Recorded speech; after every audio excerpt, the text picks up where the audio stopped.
এই disk pad পরিবর্তন করা দেখব। আপনারা দেখছেন আমার হাতে একটি সার্ভো, কেউ ব্রেকের ডিব্বা বলে।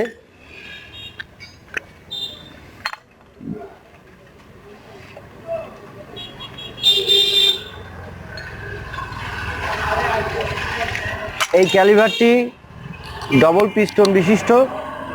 দেখছেন, এটি একটি পিস্টন, এটি একটি পিস্টন।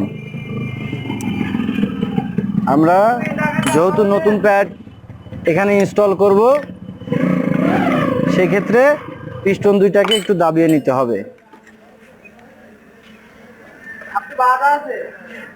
এই যে দেখছেন, পিস্টনটি আস্তে আস্তে ভিতরে চলে যাচ্ছে।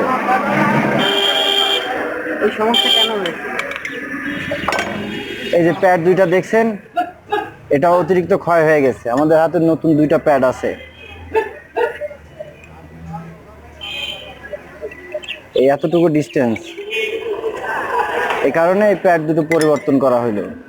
ঠিক আছে, কিন্তু আমার প্রশ্ন হচ্ছে যে এই প্যাড খোলার পরে বের চাপলে এটা বের হয়ে আসে। অ্যাবসলিউটলি। খুলে কি কেউ চেপে দিয়েছিল? হ্যাঁ, অনেকে, আপনি চেপে দেখতে পারেন। চাপলে এটা বাড়াবে সামনের দিকে। এই যে দেখছেন, চাপলেই বাড়াবে।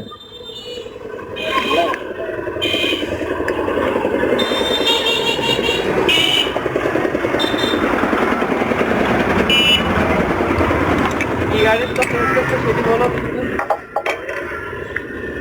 এটি একটি বাজাজ ডিসকভার 135 সিসি মোটরসাইকেল।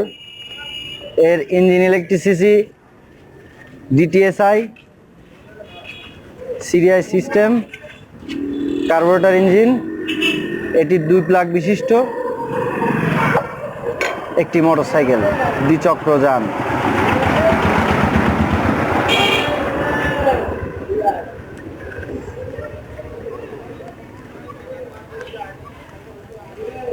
এই সিস্টেমটা 100% ইজি থাকতে হবে, নাহলে ব্রেকটা জাম করবে।